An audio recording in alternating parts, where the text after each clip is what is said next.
Oh, we are so excited to be back on a Monday. 70-degree weather in Philly, and the madness has started. Legal tampering period has happened, and the Eagles ain't done nothing. Let's talk about it. Let's go. From the city of brotherly love.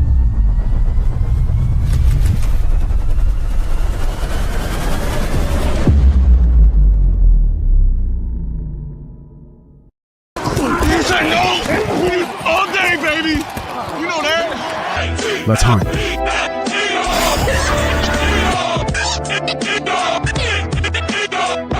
If we don't come together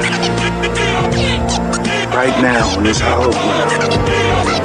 Where are you going? I'm going to pick a fight. Give up nothing. Are you not entertained?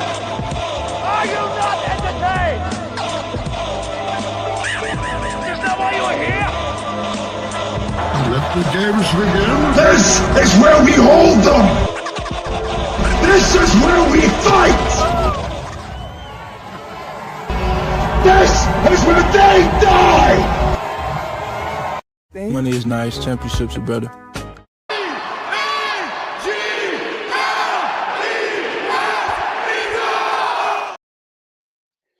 Hey, welcome everybody back to the Victory Monday podcast. I am the host. I'm the CEO. They call me Moss Money. Of course, I got my guy with me, Ernie B. Been a while.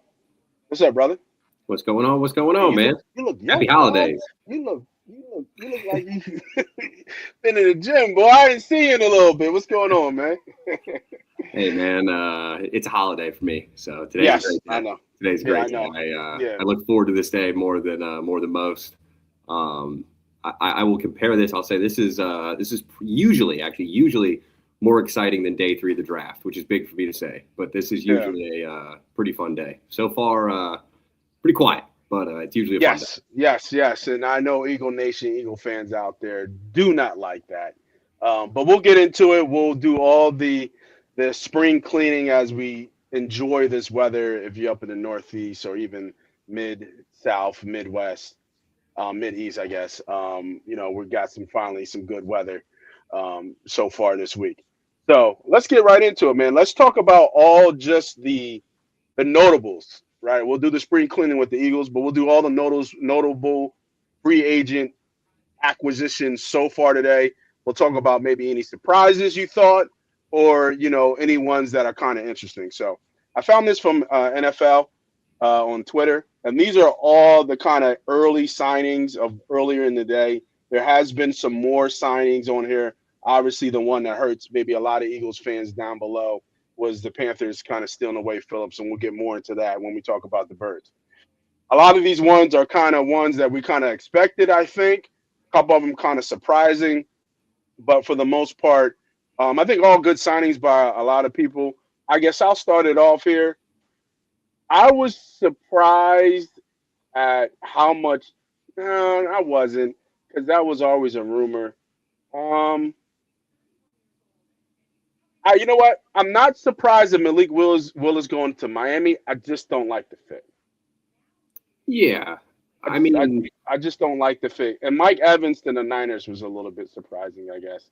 I didn't know the Niners were going to – I didn't know he would go to the Niners. Yeah, that was a little bit out of left field. I think they're typically they're in for big name players, so he kind of fits that MO for them. Future Hall of Famer for sure. Going to finish his career with San Fran. Hopefully that electrical substation won't be too bad on his hammies. Been nagging him up for the past couple seasons, but I think the one for me, for most guys that follow the contracts and stuff like that, was the Raiders paying Linderbaum what they did. They reset the center market, took it from $18 million a year at Creed Humphrey to $27 million with Linderbaum. That's a $9 million positional jump, which it's unheard of. We've talked on the show about, we've been talking about Jalen Carter's potential extension for I think 2 years now. Yeah. So when you look at a guy like Linderbaum taking center from 18 to 27, just by being the next guy up, arguably the best in the league, but just the next guy. That's some pretty serious money. Sprinkle a little Nakobe Dean over there for them, and the Raiders are off to a good start. Yeah, the Raiders were spinning. The Raiders Yeah. were definitely spinning. They got Kwity Paye, I think, from the Colts. I thought they got a receiver that was kind of underrated. The kid from the Minnesota, Vikings. Jalen Naylor. Yeah. That was a good sign. Yeah, I thought that was an underrated move. Quay Walker with Nakobe Dean. They played together at Georgia, so that was Yep. pretty cool. Yep. Traded for Teron Johnson from the Bills. I like what they're doing. The corner, right? The cornerback. Yeah. I'm actually a big fan of what they're doing. I think that I think Spytek, Brady, and Kubiak have a good little system they've got going over there. They're talking about they got some vets who can play. Yeah, not rushing Mendoza in, but also getting him a premier center, if not the best in football. That's a hell of a start for a rookie quarterback. For sure, that's huge. I mean, that's and then they already got the running back, right? So exactly. He's already set. I think Gentry's happy. I think Bowers and Bowers, right? That's the two key things what any rookie quarterback needs. Well, if you count the center three, great center connection, great run. It's not. I don't think it's a great run game, but it will improve because now you got a decent center making all the calls up front, right? Who can help the quarterback? And then you got a tight end. Yeah, and then you got a tight end. The way that we used Kelsey with Hurts, I think a lot of people thought every quarterback calls the show, but that's not the case when you have an elite center.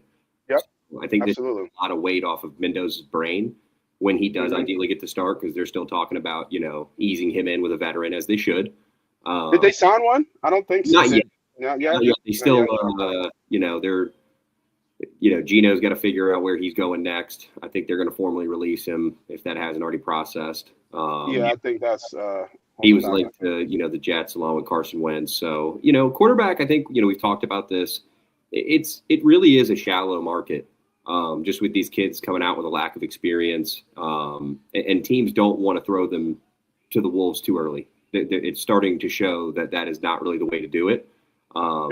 Guys are going back to sitting, and I think that the teams that had the most money today, I thought the Titans kind of spent a little freely.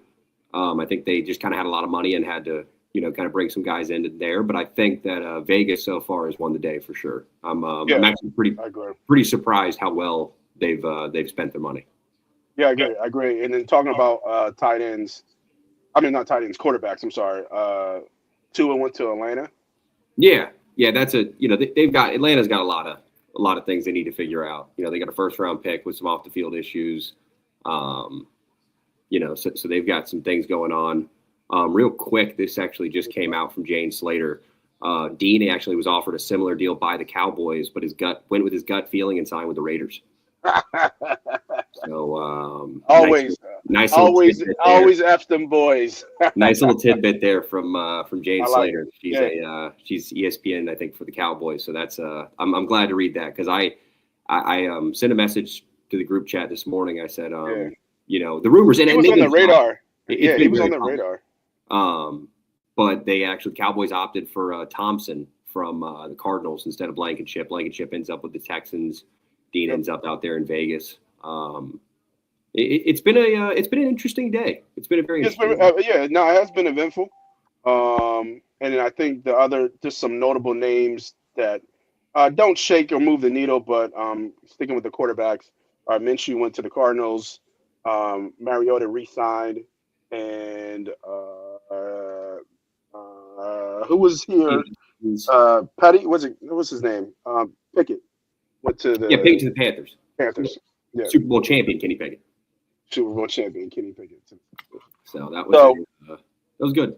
Yeah, and then the ones that we kind of all knew, we knew Alec Pierce was going to get paid, so that was a lot of money. I still don't believe in that. And then they went and they really made him the number one, right? They went and traded Pittman over to the Steelers.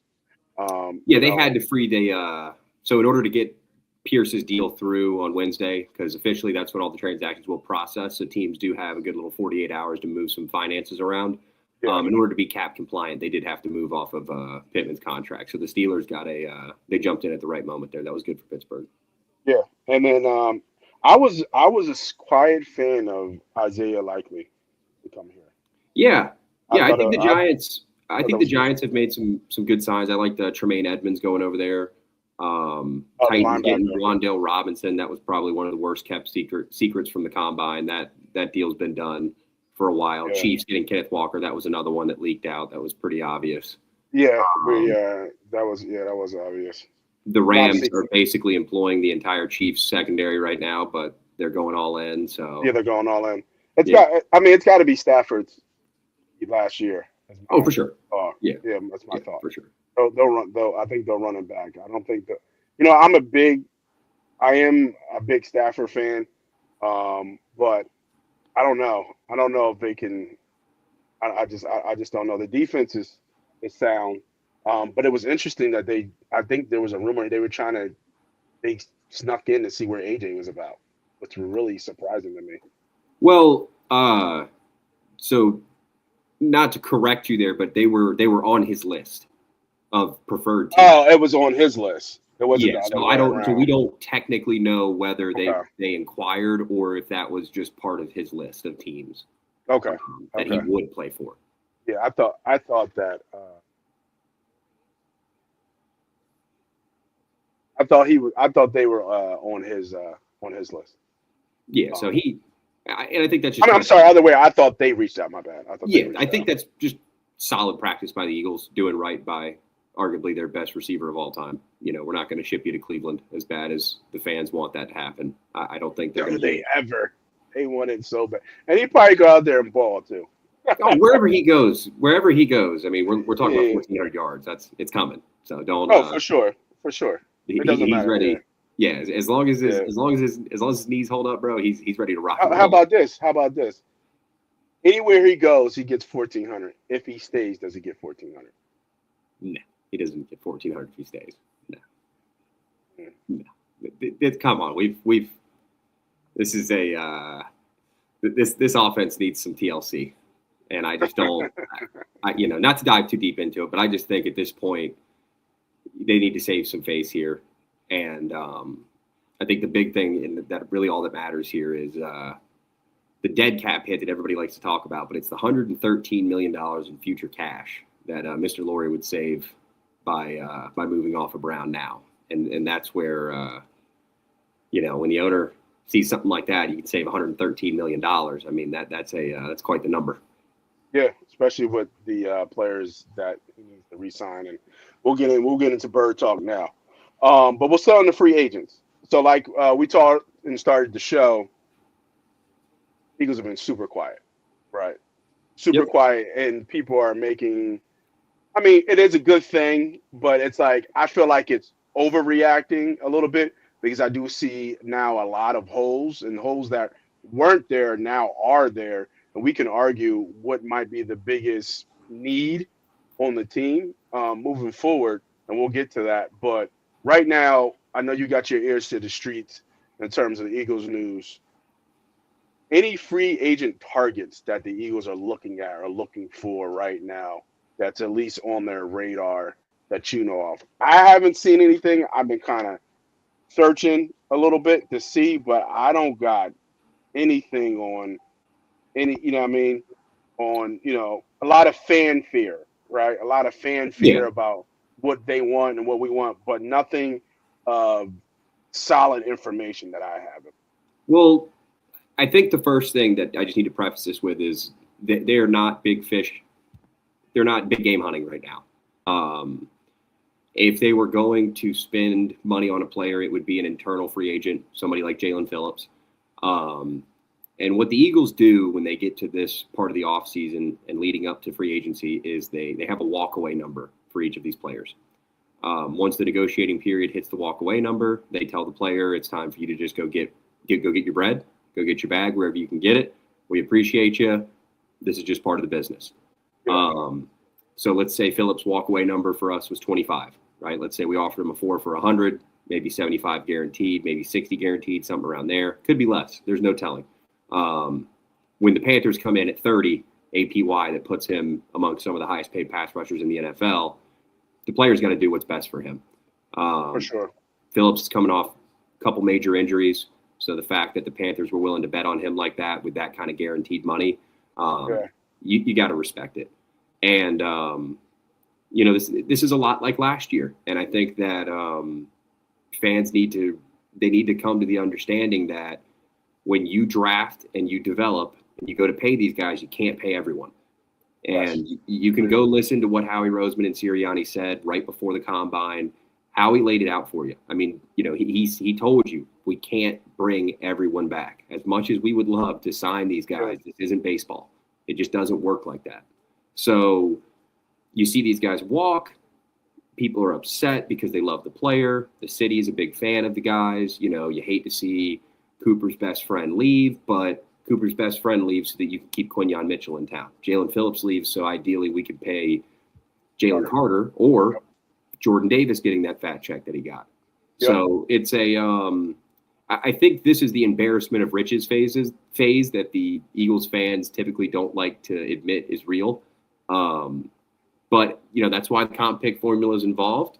And as long as they don't go big game swinging, next draft they'll get a 3 from Phillips. And I think that just like they just were awarded a 3 for Milton Williams. So I think it's just all part of the grand scheme of things. It's all part of the big game they play. Yeah, no, I agree with the Phillips talk, and we'll bring him up in a second. Since we'll mention match those free agent targets. One name, real quick. I'm sorry to interrupt you. One name. Let me circle back to this. One thing you want to do is look at guys that the Eagles liked in the draft process. That means you look at some Temple guys, you look at some Penn State guys, you look at a couple, you pick guys that are somewhat in the area that came up, maybe guys that had 30 visits with the team. The one name, especially now that I saw that Reed is signing with the Texans, would be Jaquan Brisker from the Chicago Bears, former Penn State safety. Okay. What are you talking about? Came out the league, I believe, as a second-round pick. He's a really good football player, but he had a really bad issue with concussions recently. So I don't know exactly what his status is, but I think that that's a profile of a player that the Eagles could look into. You want to look at draft pedigree. Were they highly drafted? Have they been injured a little bit? How can the Eagles get a bargain by going after somebody and banking on their upside? And I think that, great comment here. I think that there's always a plan in place. They're not letting these guys walk just assuming that something is going to, poof out of thin air. They tend to have a plan for these things. Now, does it always work? No, but, we have the best GM in football for a reason. Yeah, and speaking of the plan, let's bring it up real quick. This was the one that they tried to get something done, and the Panthers kind of came in and blew probably everybody away, to your point. This was close, too. This was really close. 4 years, 120 million, 80 million guaranteed, but the APV, like you said, average per year, puts them up there with the top tier in 30 million, 30 million per year with the top pass rushers. Is he that? No, he's not. He hasn't had a double-digit sack season yet. Had a couple, I think 9 seasons. But he has all the talent that you need, and he was a direct impact to the Eagles' pass rush and ability of the pass rush. Even though it did not seem that he might be getting the sacks, he had a direct reflection, and his reflection of that was we were one of the worst pass rush teams, and then we were one of the best after Phillips. So and I think a lot of that's to his frame, his size. You know what I mean? Hunt, Smith, he was the perfect rush edge. They need the reason why it worked with Sweat is because Sweat opposite Smith is the perfect duo. You got a weak side, you got a strong side. Yep. And with Phillips at that 6'6", 250, that Fangio needs one of those. He needs one in the rotation. You need one at the beginning. Ideally, you have 4 pass rushers on this defense. You got 2 big bodies and you got 2 speed rushers. You can't. You need one on the field at each time. You know what I mean? Yep. Brandon Graham is almost Sam Will. Almost like a Sam Will. And BG's been our reserve guy, but I don't count him. That's the thing. I don't count BG. That's not a 20 snaps a game is not what we're talking about here. I mean, we're talking about 40, 45 snaps that need to be replaced. Yeah. And I think it just like I said, man, they were close yesterday. Jordan Schultz reported that it was almost done. But Phillips banked on himself. He got to the open market, and when that kind of money's being thrown your way, man, what can you do? He got paid. No, I was a big Phillips fan. I did like him. I did want him to be re-signed because I think it pushed down Nolan Smith, really, yes. to the back end. Yes. And now, unfortunately, they have to count on Nolan. Yes. Now they As should of be able today. to count on As of Nolan today. because as of today, because he's a first round pick. But it's just I don't like that. Um, I just don't like where they are from a pass rush standpoint. So we'll see. It's still very early, right? We're talking about day one of legal tampering. We still have to actually fully go through. To your point that you said in the chat, who was it? Milton Williams last year. Milton Williams last year Yeah. had something signed with Carolina, I think, He right? had verbally agreed with the Panthers. Yeah, and then New England came off the top rope with an unheard of amount of money. And he was worth it though, right? He was worth it. Made the Super Bowl. Made the Super Bowl. He was a big part of their defense. I think he was up there in sacks too. So he was. Yeah, I mean Milton's every bit of it. He's their foundational defensive piece. He is. Christian Gonzalez, Christian Barmore. I mean he was a staple on that Super Bowl run. I mean nothing but hats off to him. I will say with Phillips, I've been talking about this word that they're going to hear a lot is the compensatory formula, comp pick formula. And we traded a third-round pick for Phillips at the deadline, and you won't get one this draft, but next draft, if the money works out, he's basically a wash. And Howie did say in his presser, if he could trade third-round picks for playoff wins, even though we didn't get one, he would do it every single time. Yeah. So, and I think we as fans would too. Yeah, no, I agree.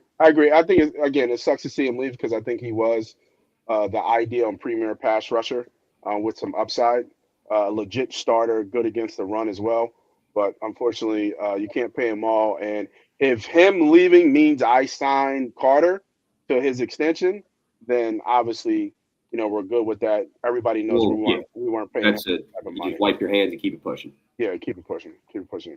All right, let's go to, and then after the top 3 free agents gone, we're going to ask a question. Hopefully, some people out there, if you like what we're talking about, hit the like, hit the subscribe, all that good stuff.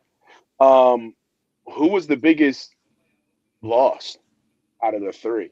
Because you definitely just lost 3 starters on defense. All right, but let's go to number 2 here. Kind of already talked about it. The they just had to go bring up the white boys, right? Too many white guys. Exciting whites, man. Yeah, exciting whites. Too many white guys together, man. We got to break that shit up, right? But Reed got paid. I was always a fan of Reed. I thought that even though he wasn't the elite athlete that you would like to see back there, he was steady. He was a leader of the defense, and he was a starter, and he was sound. I think he was a little bit underrated, but 3 years, 24.75 million, I think it was the actual number on that. 2 years of it was guaranteed, if I'm not mistaken. 16 million, was it? 2 years? Yeah, something like 16 million guaranteed. 16 million guaranteed. So, obviously helps Houston, right? Gets signed out there. Wasn't Chauncey out there? Yeah, he was when he was traded. Then he got cut, picked up by the Bears. Yeah, how about they? I wonder if that's Eagles DBs. Yeah, I wonder if that's like a translation, right? Like the way we play defense or something over there with Ryan's is like he likes the way that I think our safeties are. I think there's a little bit of match carry deliver over there that they like to use. So it's very similar with what we do. Always injured. You must be talking about Phillips. Yeah, that was about Phillips. Yeah. I think I want to bring a name up here that this is just eerily similar to this feels like TJ Edwards after 2022. He goes to Chicago, signs a deal that we easily could have matched, and this deal just it doesn't. I mean, 3 year, $24 million. I don't understand how that's not in the budget because safety is such a weird position for this team. If we don't value this position, which this move is telling you that, because all we have right now is Andrew Makuba, rookie deal, coming off a broken ankle. Sidney Brown, former third-round pick, he's basically just a special teamer. Vic doesn't trust him on the back end. And then you don't have anything else. So I don't, there's this talk of Michael Carter's a nickel safety hybrid, whatever, that's fine. Last year, right before they traded Gardner Johnson, or right after, they actually were in the running for Justin Reed, who signed with the Saints, who ended up making $13 million a year. So it's not like, foundationally they're against spending money at safety. That's why this feels like Edwards. Because remember, we don't pay linebackers, blah, blah, blah, blah, blah. They luck into Bond and they pay Bond. Well, this is a UDFA who's only like 27 years old. I mean, what's wrong with one more contract, 3 for 24, right when he's about 30, you walk, when he's starting to decline as a player. But, Phillips is an essential piece to what we do, but Blankenship was he was air traffic control for the back end. I mean, he put everybody in position. He made some calls, he was a top communicator on the back end, communicating with Dean or Bond. So, not only do we need a new safety and a new starting safety, but we need somebody that knows the defense well enough that they can direct traffic back there. And that's not an easy job. So you can't put that on a second-year kid who really doesn't play that role of it. He kind of plays the other side of the field. Yeah. So this one feels very similar to Edwards, because I don't see why Reed wouldn't have taken the same money or a little bit less to come back and play. Well, we got somebody from the NFC East chopping in, Giants fan. What are the thoughts on Tremont Edwards? I think he fits the scheme perfectly over there. I think he fits the scheme perfectly. I think they got him on a good deal. He's still young. He's played a lot of football because he came in the league young. High upside signing. I think he fits well over there. Just don't let him drop into coverage too much. Not too I was much. going to say he was in Chicago, right? But he's been a journeyman a little bit, right? Yeah, I believe they picked him up in the same draft that they got Josh Allen. I think they picked both of them up in the first round that year. But where was he before that? He was Buffalo, so he went to Virginia Tech, then he went to Buffalo, and then he went to Chicago. Was he a Pro Bowler in Buffalo? He was a 100-tackle guy. Possibly. Yeah, it might have been a Pro Bowler in Chicago. But they paired up Edmonds and Edwards in that 2022 offseason. Yeah. Speaking of TJ Edwards. Yeah. So, that's a Edmonds, man, that's a Giants are making smart moves right now. They backed out on Walker when the money got too high. It's funny what Harbaugh can do to a young GM. Yeah, I forgot Harbaugh was over there. Yeah, so they're no longer the goofy Giants anymore. They're making education. There's still the goofy Giants. Let's not get ahead of ourselves, bro. I'm trying to think who's in that linebacker core. Is what I'm trying to think. Well, they let Okereke go, so they cut Okereke. So now I believe it's probably going to be Edmonds and maybe Micah McFadden. That's right. They run a 3-4, right? Yeah, they should be 3-4. Yeah, they're 3-4 because Burns and Carter and Thibodeau, all those guys are still there. I was just seeing who was in the inside linebacker. I don't know who was the inside linebacker for them. I know they got a ton of speed on the outside, but he helps shores that up. So to your point, he's a good scheme fit. He's a player. He's a vet. He's a starter, right? So he should help them solidify. And he's been over in the obviously playing in the NFC, so he knows some of the teams over here. So some familiarity there as well. I wish we kept Robinson, but we're probably going to get Cornell Tate, or we. All right, now you're talking crazy. You're not going to get AJ Brown, bro. Yeah, I don't know where we're going with that. You know what I mean? We're not playing fantasy football here. No, AJ Brown is not going to be traded to a team in the NFC, especially not the Giants. Yeah, for sure. But going back to this, I think a lot of points you said about Reed hit spot on, and I think to even go even more, I think the bigger eye-opening thing is like what's behind him. You know what I mean? Like what's behind him. And to your point, you got one high-end, I think a second-round pick in Makuba, who played well, right? He looked like he was starting to get it, coming off of an ankle injury. And then you got a heat-seeking missile in Sidney Brown, who's got no guidance control. He just runs into everything and anything, who Vic has shown he doesn't trust. Yeah. He played Marcus Epps over him. So For sure. And Epps is a free agent. All right, let's go to the third one on the list. And this one, I think, kind of hurt a lot of folks more than maybe the other two. I think he was becoming a fan favorite. I think you lose a complete leader and dog, no pun intended, or actually maybe pun intended, in the Kobe Dean. But he got paid. He got signed, especially off. Ugh, when this thing limited snacks was last year his coming out party, or was it a year Year before that? before last, the Super Bowl run was coming out party, and this past year was really solid production in limited time.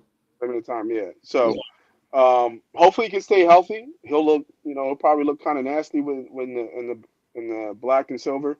But 3 years, 36 million, good for him. Third round pick, I think, right? Yep. Third round pick, undersized, gets his first kind of big deal. This one had to happen because you couldn't put another roadblock in Campbell. Campbell has to play. He's your first round pick, and you just can't put. He's got to get that growth. He's got to get that experience. And he showed flashes last year.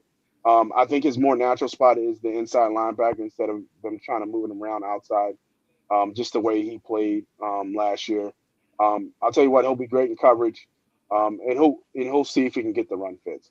A lot of them were just angles, but he was there. I mean, for the most part, he was there, and he needed to be where he had to be, just didn't finish.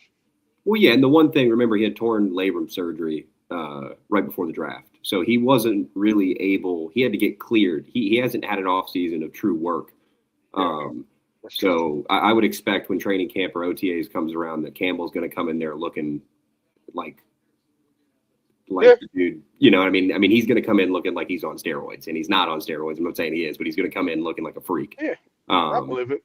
That first 1 to 2 jump is really big for defensive players, but SEC guys typically take it to another level when all they can do is follow the regimen. Yeah, I mean, you're getting the bet. It's hard to say you're getting the better talent because I think you're getting more upside. I think that the team was it the right decision to draft Campbell in the first round? We can argue about that 5 years down the road.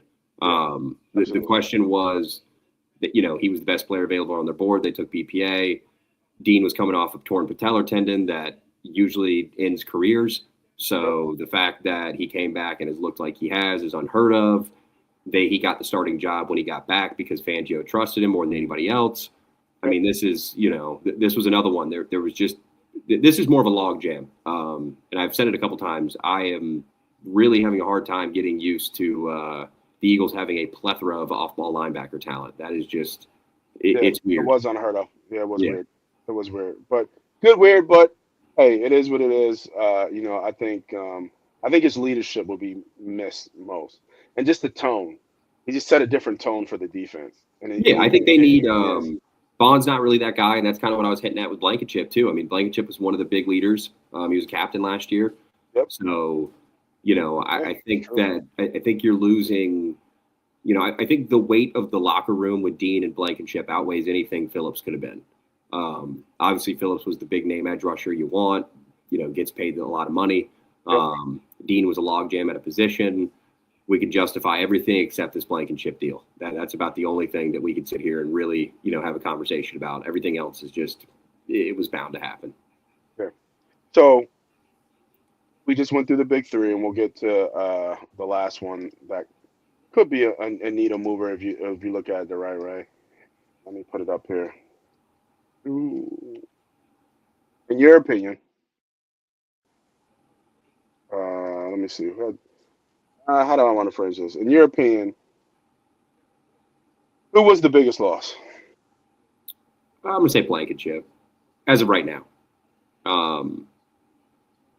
If Goddard finds a way out of here, I'd probably put him. But I'm going to start off. It would be it'd be Blankenship. Like every other position has a plan, right? Because Jalix Hunt is an ascending player. Smith wasn't healthy, but he came on at the end of 2024. He was even the best pass rusher on the Super Bowl team. Sweat had a shot there towards the end. Smith was the best. Yeah. At off-ball linebacker, like we just said, I mean, you're going to start off the season without adding a single player. As of today, we stand with Zach Bond starting, Campbell next to him. Your first guy off the bench is Jeremiah Trotter Jr. Smile Mondon played really well on special teams last year. And then they've got a kid named Chance Campbell that they're pretty high on that apparently was pretty solid on the scout team. I think that was the one Saquon Barkley referred to as the best scout team player he's ever played against. So yeah, I think I remember that, yeah. They're good there. But at safety, I mean, even including futures contracts, they only have 4 safeties under contract right now, and that is Andrew Makuba, Sidney Brown, Andre Sam, and Brandon Johnson. And Sam and Johnson are simply developmental players. They're not going to play. So what was that? The other kid from Georgia, right? Sam which L? one? Did you say Sam L? Was it S? No. Andre Sam. He was Sam. Okay. Yeah, he's the one that works out with Gardner Johnson and all those dudes. I can't remember the trainer, that DB trainer that works all of them out, but he was the Louisiana Lafayette transfer to LSU. We got him as a UDFA. He's been here for a couple years in the program, but he's played in some games, but that's not. He's not here to be the next Blankenship. You know what I mean? Blankenship was a UDFA that ended up getting on the field. I don't know if you guys remember. He picked off Aaron Rodgers, I think, in his 3rd snap in the NFL. So, the Blankenship TJ Edwards comparison, I think, is pretty spot on there. And I think we remember what happened when Edwards walked. That was 2023. That was Zach Cunningham, Nick Morrow, Miles Jack for 3 days. I mean, it was bad. So I think the wide receiver thing, like even just to drop this on that, you still have a Devontae Smith. You don't have a Devontae Smith at safety. And you're talking about one of the most important positions in this style of defense. You've got to have a really, really good safety. And at least a guy that knows where everybody needs to be and can, like you said with Reed, he's not the biggest, fastest, strongest, but he's always in the right spot. Yeah, I think it's pretty telling and pretty evident that you would pick the white guy. So it's cool. Well, yeah, I mean, we had a chance. We had a chance to sign a corner. I love seeing it. We could have signed a corner. We moved Coop to safety to save money in the long run because we don't want to pay him the McDuffie deal. We have 2 starting white safeties, one of which Howie referred to as the most elite talent on the entire team. He was like, we could put, I believe Cooper could be out there and play quarterback. He's just good, right. I mean, he's a stud. So, Yeah. I mean, to break up the exciting whites like that is just, without a plan. That's just the thing that, is just. That's a pity. And I thought I was going to see 3. I thought I was going to see the number for Dean, the 3 for 36. That's what I thought Blankenship was going to get from Dallas. I was like, oh yeah, they're going to pay him. Christian Parker wants his guy. He wants somebody to come in because and Nate, you can attest to this. There's so many different coordinator changes this year. You need translators. And sometimes a guy is simply on the roster making a good amount of money as a veteran to just translate the system because it's all about verbiage. It's all about language. Sirianni hinted at this. Is Shanahan McVay that different from a Tony Dungy, Mike Martz style offense? No, it's not that different. It's just things are called different things. And so you have to get that down packed. Yeah. And then what's the answer? Oh, we could just draft a safety in the 1st round. You want a rookie and a 2nd-year guy running a Fangio defense? I don't think Vic wants that. I mean, he put in Epps over the 3rd-round pick. Played Epps because he knew where to be. Yeah, Reed was too slow. Need someone faster. Not necessarily. Reed did his job, and believe it or not, instincts make up for that because if I'm not mistaken, since he's been with the Eagles, and you can double check me on this one, bro, I think he's led them in picks. He's underrated. He has 9 picks in his career. Yeah, he's underrated as a little bit of a ball hawk. He's not the ball hawk as what we think of getting double-digit picks or. Well, he's not what Gardner Johnson was. Yeah, he's not Gardner Johnson, but he's underrated with his INTs. He's underrated from a turnover. Let me give you the best difference between those 2 players because they're both exciting, right? And no pun intended there, but Gardner Johnson is going to Gardner Johnson's going to make jumps on the ball that are unwarranted. Blankenship's going to go for the tackle. Gardner Johnson's going to get beat by going for the big play. Blankenship is just right place, right time, getting the kind of interception. And that's sometimes there's some people that just have a knack for the football. And I think Makuba has a bit of it. I thought he played well and he came on there. No, he did play well. But again, that's not. In this defense, the way that we do things, that's a lot to put on his plate for year 2 coming off a broken ankle. Yeah, and to your point, you're spot on, right? 9 picks in 4 years. That's not too bad. For an undrafted free agent? For an undrafted free agent, it's not too bad. So people know he signed for $60,000 when he signed with the team. He got a $5,000 signing bonus and a $55,000 base salary to go into OTAs and made the roster. I mean, to see him paid like this is awesome. I think to me, I think it's easy to go kind of Dean just the way he was a leader, but I'm actually going to go Phillips, even though we weren't going to pay Phillips that type of money. I'm actually going to go Jaelen Phillips because I don't think there's any like now you're back to the problem I've always had with the Philadelphia Eagles over the Well, this next time couple last years. year, Yeah, you like were they have pounding the table. no You have been pounding this table for a premier edge rusher for 2 years, even forever. during the Yeah, Super Bowl run. You've yeah, been they have pounding the table. They need no a depth number pass one. rush. They need a number one, and I like Hunt. I like his upside. I think he can get hot and cold, and I think what I saw from him last year is that, especially the way they're going to probably use him, he's a multifaceted player. He's not just going to go get the quarterback. They're going to No, move him around. He's going to no. be in coverage, and he thrived a little bit because he had one touchdown. I think he had one touchdown and two picks, maybe three. Something like that. There at the Yeah. end, I mean, what did he have? 5.5 sacks, a forced fumble, a pick six. I mean, Yeah, he's a disruptor. Yeah. So, but he's a disruptor in multiple ways. So he's not a go. I don't know. I don't want to put a ceiling on him. He could be a double-digit sack guy, but I don't think he's going to be a double-digit sack guy. Get you 2 or 3 picks, then take one to the house. Multiple. I mean, we're talking about like T.J. Watt type. Well, yeah, production. but I Like, think I don't think his he's that. utilization is what you're getting at, though. Is he Micah Parsons? No, and that's a bad name to use, but they use him in the way that people want us to use Campbell, and that's not who Campbell is. 6.5 sacks, 2 forced fumbles, 1 fumble recovery, 3 picks, and a tutty. That ain't bad for a second-year player. That's not bad at all. From St. Baptist, John St. Baptist School, right? The guy, the way that he's come on, Smith's durability is his question. When he plays, does he produce? He produces, but it's the durability. Can you actually do it? And I think we could both say that maybe if a guy like Phillips was there week 1 and they would have bit the bullet on one of those guys, maybe we don't rush him to play off that torn bicep. Maybe he waits a couple weeks, and comes back actually healthy and doesn't re-tear the bicep.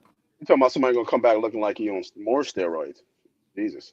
Oh, Smith is going to come. He's got to. Well, is this year 5? Is this contract year? Year 4, yeah. Him and Carter are going into they were same draft, so they're going into their fourth year. Fourth year, yeah. Okay, 4th year. Okay. But they're, those two, Carter aside, with Smith, I think that, like you hinted at earlier, they want him to take they want him, the same way that Davis has done and was rewarded for. That's what they want. Yeah. But the fact that they were in on Phillips as strong as they were shows that they are admitting to you that they know that they need one more guy, that they don't have that mold that they need to complement those two. Because I think that, what we're kind of hinting at is when you have a guy like Phillips, it allows Hunt and Smith to just go eat. And when they can just go eat, and you can send Smith at the quarterback and you can send Hunt to do all his little, maybe drop into coverage, do whatever he's doing, it makes the defense a lot more versatile. It makes the defense more lethal. Mm-hmm. Yeah, no, I completely agree. And to me, that's why it's the biggest, looking at this upcoming cycle for a draft, what would you put as their top target round 1? Well, I think their entire future is still contingent on what they do with, Brown. If they decide to move off Brown, then ideally, if there's a receiver there around there, or they can go up and get one, then that would be the way to handle it. Breaking news right now.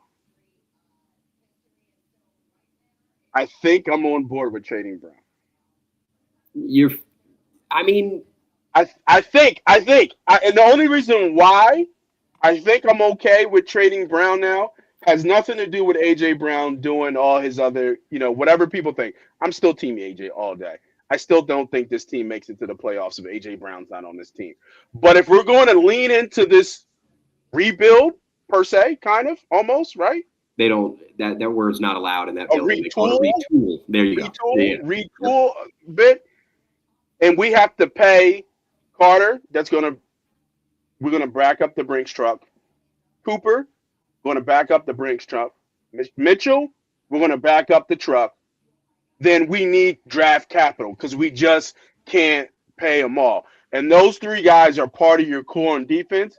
And I'm okay with paying people on defense and having draft and maybe not high end talent, but just enough talent on offense to be, to be competitive.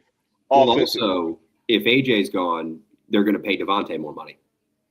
Yeah. That's just given. So expect that if AJ is moved, then Devontae is going to get a pay raise. There would be no reason not to. Give me.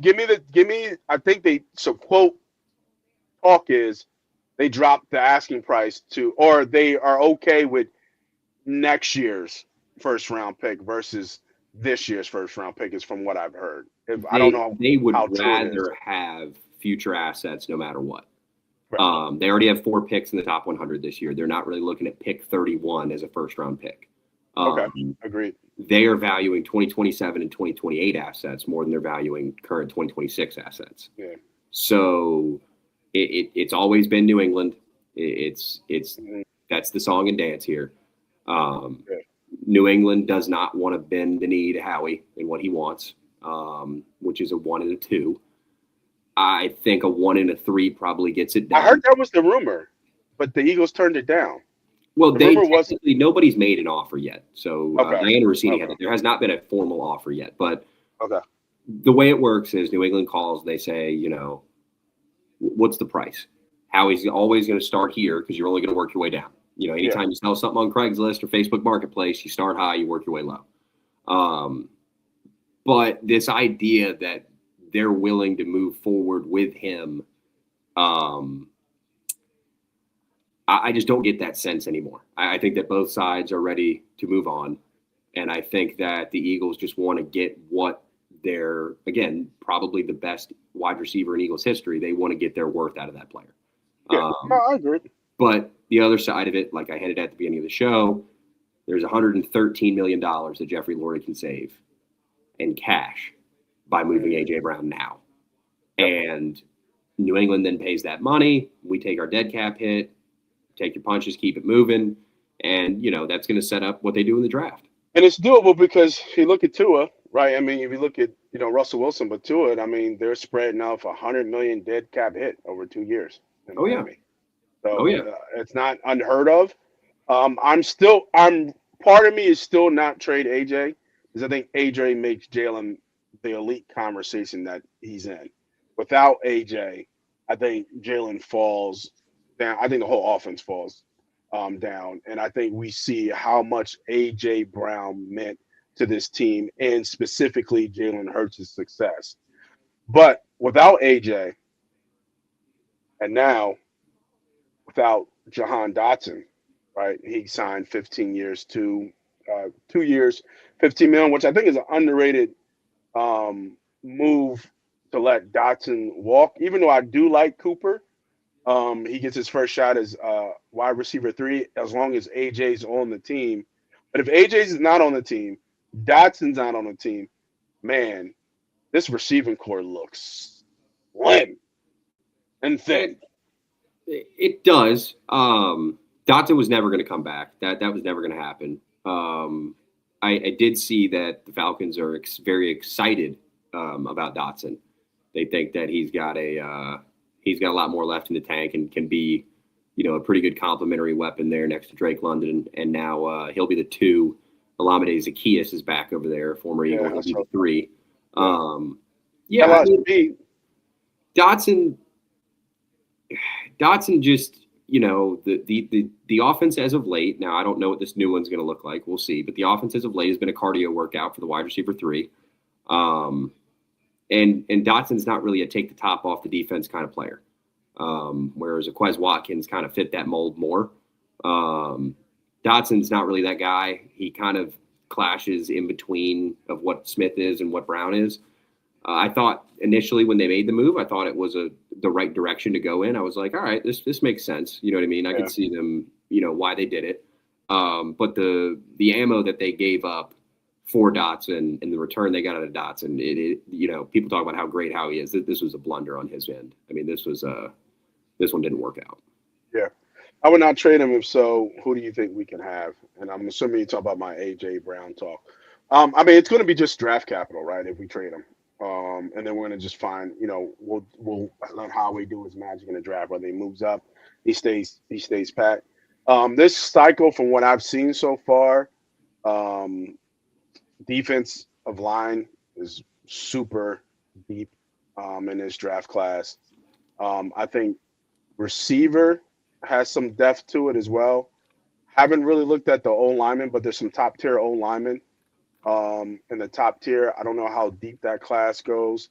And that's all I got so far. I haven't done enough, and we'll get more. If you like draft talk, Ernie B's. This is his season. Like, this is Christmas time for him. So this will be the second time me and him will run through the cycle. So we'll get into that.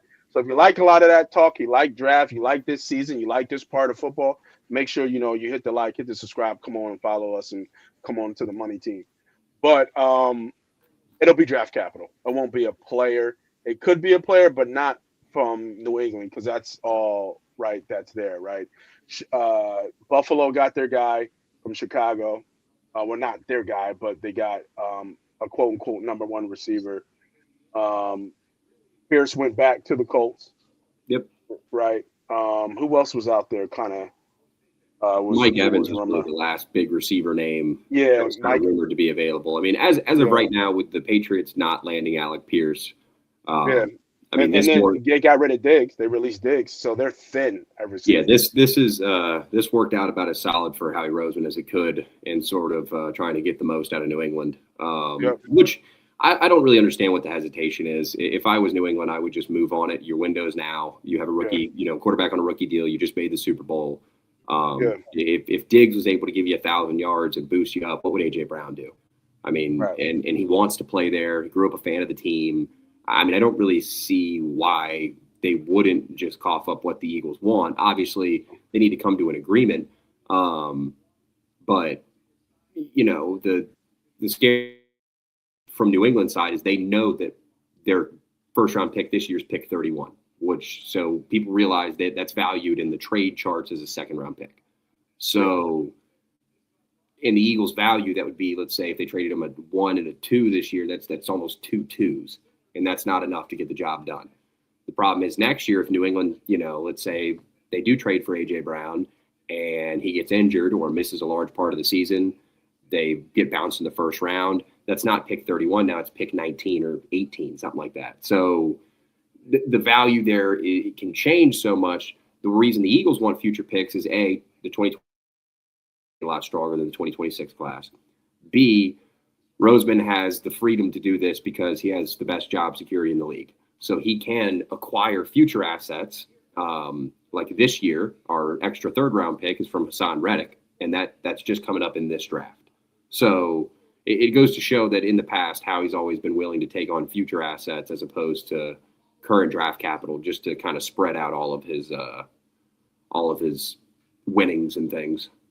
Yeah, no, I completely agree. So I think, we'll see. We'll see. But I am now, B Diddy, be humble. I love this one.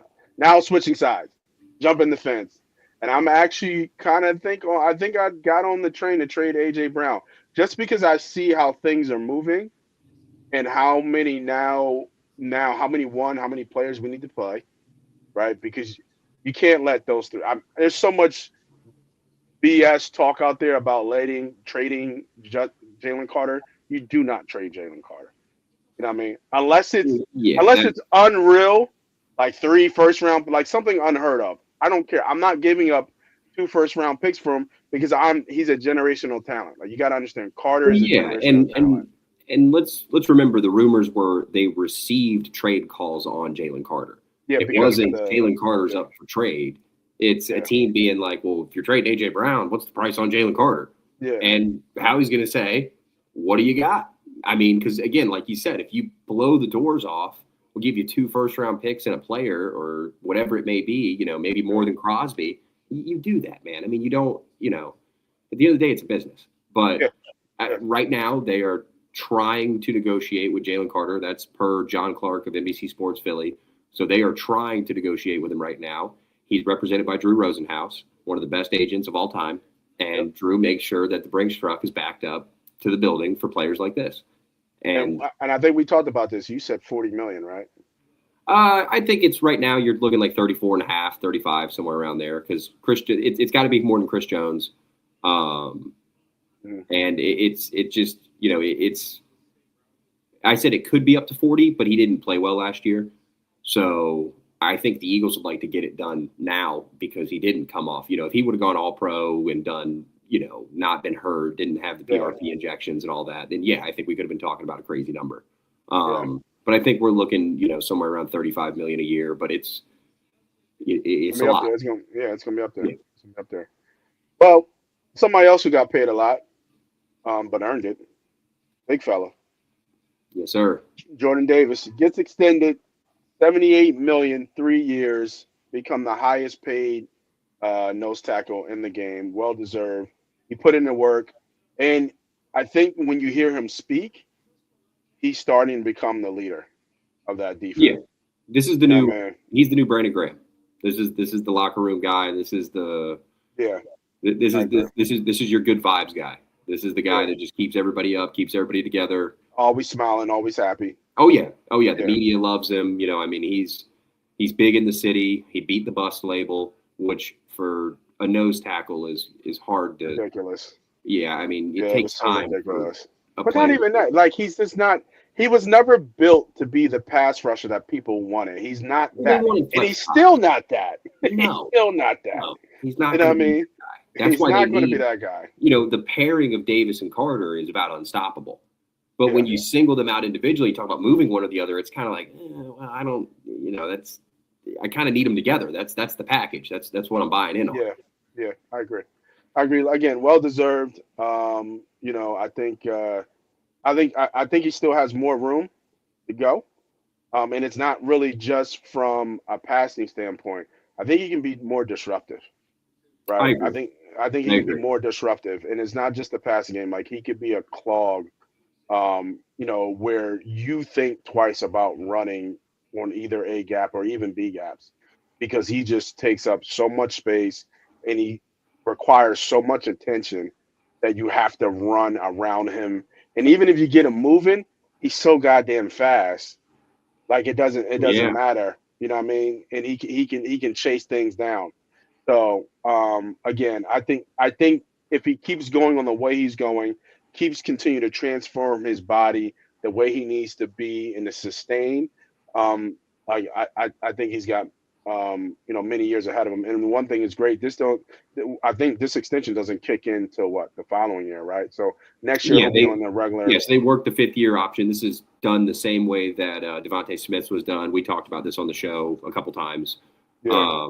They worked the 5th-year extension into it to lower cap hits, add a bunch of void years. The $26 million annual is for the player to say that he is the highest paid player. But the way that they paid him and the way that they structured it is he's one of the foundational pieces. So if 2-3 years down the road that there's Jordan Davis trade talk, it's going to come with a F ton of dead cap the same way that we're dealing with A.J. Brown right now. Agreed. When they sign their foundational pieces, like that, and they give them those style contracts, your Hurtses, your Lane Johnsons, your Jason Kelsey's, your Fletcher Cox's back in the day, you're doing that with the idea that, they're lifers, that they're going to finish their career here. Yeah, agreed. And then some small housekeeping, but important housekeeping. Mr. Carter, Michael Carter II, restructured his deal. He was a $10 million cap hit, lowered that to $3 million. Do you know where we are in terms of open cap right now, just to give people out there some sense of how we somewhere around 26 million, somewhere around that. But I don't know if they can free up any more. So Davis freed up a little bit of money by getting his deal done. Carter freed up a little money. Those were the only two immediate transactions that could be made that move some money around. So they've got a little bit. What's interesting about Carter here, just to give a little tidbit on him, there was a lot of talk that Fangio, was kind of iffy on him when he first got on the team, but then, once he was with the program for a while, he just trusted him in practice in these weird situations that I was told that they did some like 4 cornerback dime structure with Carter playing that kind of man coverage over the middle that allowed him and DeJean to kind of switch off a little, which is cool. I don't think that that's like a way to look at us in base or anything, but I think he offers a look for them. The way that I would compare this is about exactly what they did with Avonte Maddox a couple years ago. He's a good backup nickel, good backup safety. He can play both positions. Let's get him here on a vet men. He's good for the locker room. You know, he knows the system, whatever. And Brian Biding, 35-36 has said we're broke. And I don't think so. But I'll just put another I'll just put a comment in there. And, you know, we'll end on this one because I think this one kind of came to play because we wrote this player off. You just talked about $26 million, which I think is probably where this guy's number, not as high, but around, can use a lot of this. Did they re-sign Dallas Goedert at this point? From what I understand, he's testing the market. So he's going to see what his value is for the very first time.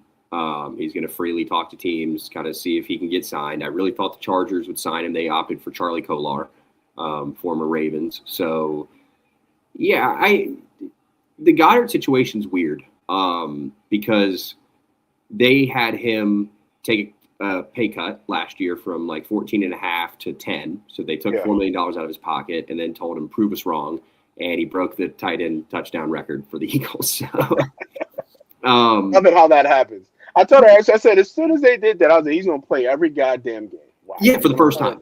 Time. He's going to go out there and be a career high catches, career high in touchdowns, breaks the record, you know, like it was, of course. So I think with Kelsey getting 15, I think somewhere around there is where he needs to be. I think that's where he needs to be. I think he's probably looking for top 3. Probably a little bit more. But I think if you're Philly. Is Kittle 20? Is Kittle the highest paid tight end, right? Something like that, yeah. I think McBride might have passed that. Okay. McBride got paid too. He did. Trey McBride. Andrews got a really good contract recently too before free agency, so the Ravens kind of locked him up.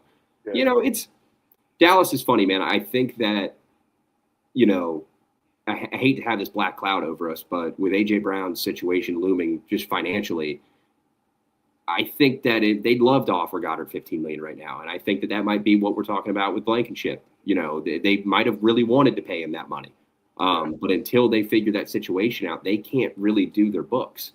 So until their books are straight, they're kind of playing with these weird mythical numbers, and I think it's just tough.